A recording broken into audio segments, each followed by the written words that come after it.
Class 10th है जी, subject chemistry है, unit 6 है, टॉपिक 7 है और आज का टॉपिक है ozone depletion and it's effects.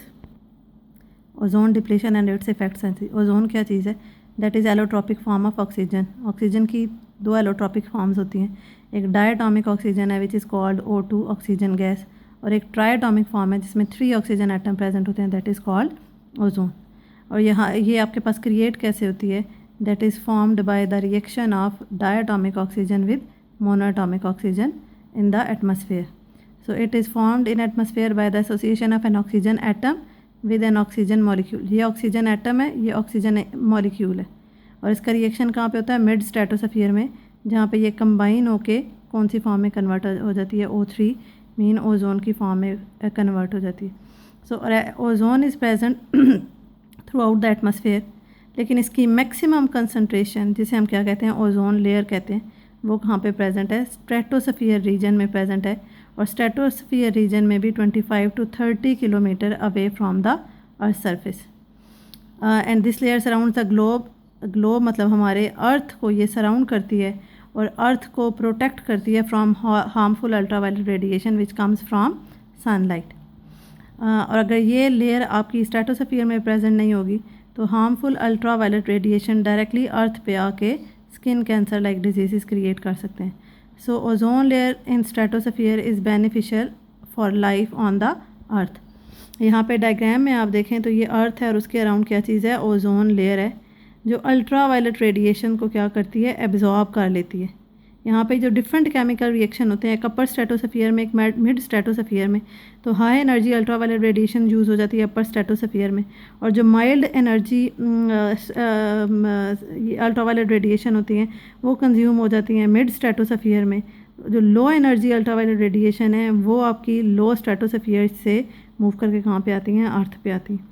लेकिन ह्यूमन एक्टिविटीज़ की वजह से ओजोन लेयर में एक ओजोन होल क्रिएट हो गया, तो ये ओजोन होल से जो हाई एनर्जी अल्ट्रावायलेट रेडिएशन है वो डायरेक्टली आपकी अर्थ पे आके डिफरेंट डिजीज़ क्रिएट कर रहे हैं या अपने डिफरेंट इफ़ेक्ट्स शो आउट कर रहे हैं।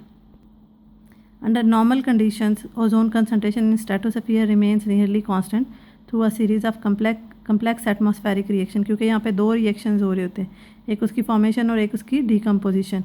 O2O के साथ डायटोमिक ऑक्सीजन या ऑक्सीजन मॉलिक्यूल ऑक्सीजन एटम के साथ कंबाइन होकर O3 की फॉर्म में कन्वर्ट हो रहा है which is called formation process, और O3 जो है वो फिर मोनोएटोमिक ऑक्सीजन के साथ कंबाइन होकर 2O2 की फॉर्म में कन्वर्ट हो रहा है, दैट इज़ डिकम्पोजिशन प्रोसेस। तो ये दोनों प्रोसेसेस अगर हो रहे हैं तो वो नेचुरल बैलेंस को मेंटेन करते हैं। But this ozone layer is being depleted through various chemical reaction, जो हमारी अर्थ पे हम डिफरेंट रिएक्शंस प्रोसीड कर रहे हैं। उसमें रिएक्शन कौन सा है? क्लोरोफ्लोरोकार्बन है हमारे पास, जो कहाँ पे होते हैं? रेफ्रिजरेटर्स में या एयर कंडीशनर्स में यूज़ होते हैं। रेफ्रिजरेंट्स जो एयर कंडीशनर्स में या रेफ्रिजरेटर्स में यूज़ होते हैं। रेफ्रिजरेटर्स और एयर कंडीशनर्स को जब हम यूज़ करते हैं तो उसके बैग से ये गैस रिलीज़ होती है क्लोरोफ्लोरोकार्बन, जो आपकी एयर में जाती है और ओजोन को डिप्लीट कर रही होती है, ओजोन को डैमेज कर रही होती है। These compounds leak in one way or other, escape and diffuse to the stratosphere, and ultraviolet radiations break the carbon-chlorine bond in CFCl3 and generate chlorine free radical। और ये क्लोरीन फ्री रेडिकल जो है ये ozone layer को easily damage कर सकता है। यहाँ पे आप केमिकल रिएक्शन देखें तो आपके पास क्या है? क्लोरोफ्लोरोकार्बन है CFCl3। अल्ट्रावायलेट रेडिएशन जब इसको हिट करती हैं तो ये CFCl2 में कन्वर्ट हो जाता है और क्लोरीन फ्री रेडिकल रिलीज़ हो जाता है। ये क्लोरीन फ्री रेडिकल जो है that is very reactive and they react with ozone to form oxygen. कैसे? Cl फ्री रेडिकल जो है वो O3 के साथ कंबाइन होके उसे O2 की फॉर्म में कन्वर्ट कर देता है और OCl फ्री रेडिकल की फॉर्म में कन्वर्ट हो जाता है। ये OCl फ्री रेडिकल वापस ऑक्सीजन फ्री रेडिकल और क्लोरीन फ्री रेडिकल में कन्वर्ट हो जाएगा, और ये रिएक्शन जब 2 टाइम प्रोसीड होगा तो ये 2 ऑक्सीजन फ्री रेडिकल्स कंबाइन होकर O2 की फॉर्म में कन्वर्ट हो जाते हैं, और ये जो क्लोरीन फ्री रेडिकल रिलीज़ हो गया ये वापस ओजोन को डैमेज करने के लिए यूटिलाइज हो सकता है। So a single chlorine free radical released by the decomposition of chlorofluorocarbon is capable of destroying up to many lakhs of ozone molecule, and the region in which ozone layer deplete, that is called ozone hole.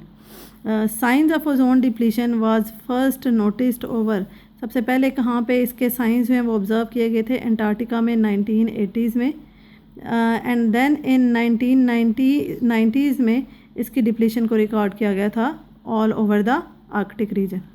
Ozone effects अगर हम देखें ozone depletion के कि ozone layer damage होने के different dangerous effects क्या हैं, उसमें सबसे पहले क्या है कि डिप्लीशन ऑफ ओजोन एनेबल्स, अब क्योंकि वहाँ पे होल क्रिएट हो गया तो अल्ट्रावायलेट रेडिएशन डायरेक्टली सन से आती हैं कहाँ पे, अर्थ पे, और ह्यूमन बींग्स और एनिमल्स में क्या क्रिएट करती हैं, स्किन कैंसर क्रिएट करती हैं। सेकंड क्या है, जब ओजोन लेयर की कंसनट्रेशन डिक्रीज़ होती है तो उससे different infectious disease like malaria जो है उसकी क्वांटिटी इंक्रीज़ होती है। थर्ड इसका इफ़ेक्ट क्या है कि ये हमारे फूड चेन के जो डिफरेंट प्रोसेसेस हैं, लाइफ साइकिल ऑफ प्लांट्स हैं, उन मीन्स कि उनके जो फूड चेन प्रोसेसेस हैं उन्हें डिसरप्ट करती है। So it changes the life cycle of plants by disrupting the food chain. और लास्ट वन के it changes the wind pattern को चेंज करती है, जिससे क्या होता है क्लाइमेटिक चेंजेस होते हैं all over the world. Specially Asia and Pacific will be the most affected region facing climate induced migration of people crisis.